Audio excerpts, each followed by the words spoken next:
est avéré maintenant, depuis des années, même par les Nations Unies, que le gouvernement rwandais soutient les rebelles du M23, des rebelles qui sèment la terreur, la mort en République démocratique du Congo, notamment à l'Est, où ce conflit a déjà fait des millions de morts.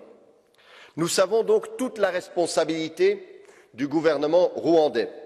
Et alors, que fait l'Union européenne, que font les pays européens? On s'attendrait à des sanctions.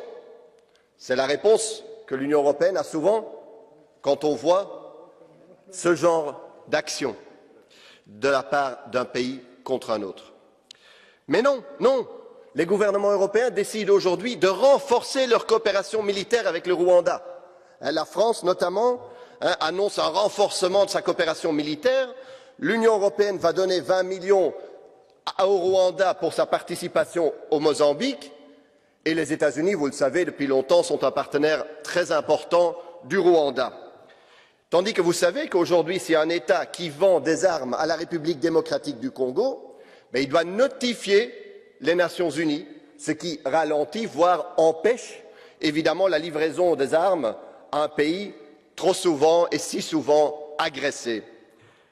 Cette politique, où on dit en mots, en paroles que nous respectons la souveraineté congolaise, mais en réalité notre politique l'entrave et la sape, est inacceptable. Il faut cesser ça tout de suite, parce que nous avons besoin, et les Congolais ont besoin de paix aujourd'hui.